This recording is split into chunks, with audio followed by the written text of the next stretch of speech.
Do you know why I trust myself blindly? Predominantly because I know how I act when I lose. I don't trust myself based on when I win. That's easy. I believe that there is an incredible correlation to one's relationship with losing and their confidence. Okay, my friend, today on the podcast, I have the one and only Gary Vaynerchuk is in the house. Oh my God. First of all, I cannot believe that I interviewed Gary Vaynerchuk, that he said yes, because he is a very busy man. It was very short. This is a short interview. However, I will say that the shit that he shared, he hadn't shared before. It's punchy. It's legit. It's amazing. Incredible. Talks a lot about confidence and about insecurity and about how he became so empathetic and compassionate and how he sees confidence. Oh my goodness. If you don't know who Gary V is, what are you doing? You're living under a rock, my friend, because this man, CEO of VaynerMedia, he started the wine library back in the day. He's got such an incredible work ethic and humility about him. Huge. I love him to death. I've been following him since 2016, 2017, and I literally started my podcast because of Gary. I launched my coaching business because of Gary, listening to him on YouTube while I was breastfeeding my little baby who is now 6 years old, and my toddler was running around. If you want to see any of this footage, you can go to my YouTube, the Queen of Confidence YouTube. I'll link it below, and you can see my videos of me watching Gary V on repeat, trying to get some inspiration while trying to manage 2 kids on my own because Hamish was working. And he just gave me the fucking loving bitch slap. He gave me the real talk of like, stop messing around, stop waiting, stop playing, go out there, create it for yourself, start the podcast, start the YouTube. And so that encouraging message led me to read his audiobook, Crushing It. So I listened to Crushing It and I just said to my husband, yo, I'm going ham. I'm not going back to work. I'm starting my business. I'm going to do this. And literally within 11 months, I made $160K in the business. And it is directly correlated to Gary Vaynerchuk. If it wasn't for him and his message and the way that he speaks and the strong way that he shares, I would have never done it. So without further ado, I cannot believe I'm about to introduce Gary V to the podcast. Hello, Gary. Good to see you. Thank you so much for being here. This podcast exists because of you, and it's all about teaching people how to stand in their confidence. So I'd like to ask you, confidence to me, I love the definition. It's a Latin definition. It stands for self-trust. So how have you been able to create such an amazing trust in yourself and belief and confidence? And how did your upbringing and your family and your mom and your beautiful community as a child help you do that? That's a great question. First of all, thank you for having me on the podcast. I love you. You're the best. I think about this a lot because I think I really do see the world through the lens of confidence versus insecurity. And I believe most of the pain and the hurt and the anger and the darkness in our society is completely based on insecurity. I think about it a lot. I define it in a couple quick ways. I think first and foremost, I do believe there's a heavy part of the DNA that you're born with that is a variable. Now, when I say that, I don't mean that if somebody's born, if they're both confident, not confident, one is, one isn't, that they can't be a different version of themselves. But I do believe DNA is a factor. I think parenting is a major factor. Yes. Now, this is where in modern times, especially the last 20 years, we've lost our way. I think a lot of modern parents believe telling their kids they're great at everything leads to confidence. And I think we've overcorrected. We came from the era of where your parents didn't tell you they loved you, right? Like the 60s, that people talk about that. And now we're in an era where people tell you can do anything and the kid knows they can't. And we've got to find the middle. Yeah. My mom was incredibly influential. I speak about that a lot. Yeah. And what she did well was she found the middle. In a world of black and white, she found the gray. In a world of blue and red in politics, she found the purple. She made me feel good. But what she didn't do was manipulate merit. When I struck out in a baseball game and tried to say that it was the sun was in my eye as an excuse, she wouldn't support that. She always knew that I would make it, but she still punished me for bad grades. Yeah. So she didn't say you're going to make it and taught me that there wasn't ramifications for mailing it in. So in her grounding of me, she was teaching me that things have consequences, but they don't define you. She was finding the middle. Beautiful. The way I think about confidence has a lot to do with risk and executing on risk. This is why I'm very upset about 8th place trophies. I believe that if we tell everybody that games don't matter, then we're confusing them. That's not how nature works. I think I have a lot of confidence because I failed a lot. Yes. I got comfortable with failing. I think a lot of people struggle with confidence because they got straight A's. Yeah. Yeah. They always were attractive. They didn't have as much adversity in their youth. And they don't realize, this is actually very powerful. I don't think I've ever articulated this. I don't think people realize that are good at everything in their youth, that they actually were using their fear to stay away from things that they weren't going to be naturally good at. Yes. Oh my God. I see a lot of kids avoiding competition because they don't want to lose. So they get to say they're good at everything, but they're actually just good at a couple of things. They don't try everything. They don't try most things. I think when I think about confidence, I think it becomes very grounded in a relationship of losing. I've never heard that. Give me the Latin term. What's the definition for confidence? It's fidere, and it's like confianza. Like in Spanish, confianza is trust. Yes. Trusting yourself. And so I share that because then I'm like, you don't have to say I'm not confident or I am. I'm like, do you trust yourself? Do you know why I trust myself blindly? Predominantly because I know how I act when I lose.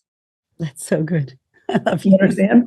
Hell yeah. I don't trust myself based on when I win. That's easy.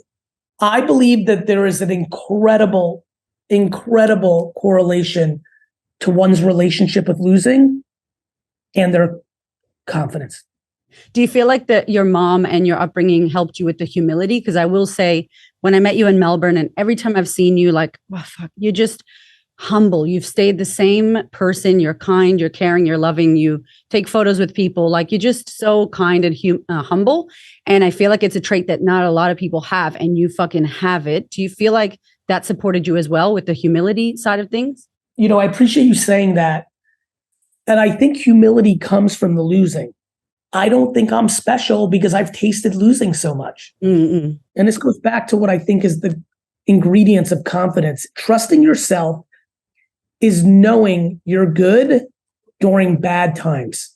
I feel like I always say I'm a wartime general. Like, I'm at my best when it's bad. Yeah. Yeah. Oh, fuck. That's so good. Your message, right, is always about the empathy and the compassion. And it's such a message that the world needs. I think it's always needed it. But from when I was following you in 2017 to now, it's like it's amplified from your end, which is beautiful because it's needed. Have you done any like personal work, coaching, therapy, personal development, like to develop you, the person, you, Gary, the man, the dad, the person? And how important do you think it is, like self-development and growth? I hadn't for the majority of my life, but over the last, ironically, probably, to your point, 6-7 years, and I don't really feel overly affected on my content because of this work. It was more about real stuff going on in my life. I had a come to Jesus moment in the last 5 to 7 years where I realized, and it's crazy because Gary V, me, it's my authentic self, but in this setting, when he's doing public content, he's really good at candor. Me, Gary Vaynerchuk, in my personal life as a boss, back to Charles Pearson. Charles was taking advantage of our friendship and breaking rules at the store and razzing people. And I just fired him on the spot. And he was shocked and hurt. And for me, it was like, what are you talking about? You've been doing the wrong thing for a year. I've been letting you get away with it. But in reality, the 47-year-old Gary would have been able to sit down with him and tell him along the way, hey, brother, you keep doing this, I'm going to have to let you go. And I probably did in my like backwards joking style, So anyway, I've done therapy, I've done work, and it's been predominantly around me becoming better at candor with my closest relationships, not my public life where I'm very good at it. Yeah, yeah. It's been very fruitful, and I feel like I'm better everything, including CEO, including father, and all that. Oh, I love that so much. Thank you for sharing that.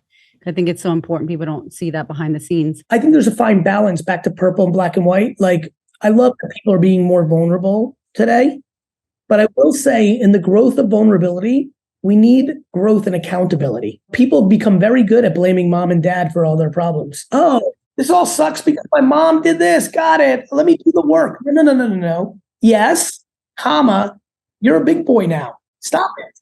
Yeah. Stop it. Yeah.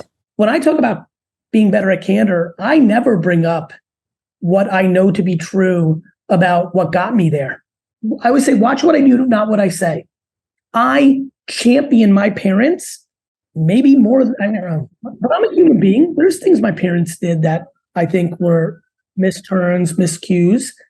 I never talk about those things. Yeah. Talk about my dad, maybe not like in the work environment on certain things, but not me, like things he did and so I think more people should look at that.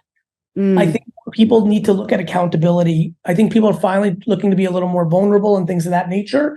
But I think accountability is on the decline, which is leading to a lot of the unhappiness in the world. I believe the quickest path to happiness is accountability.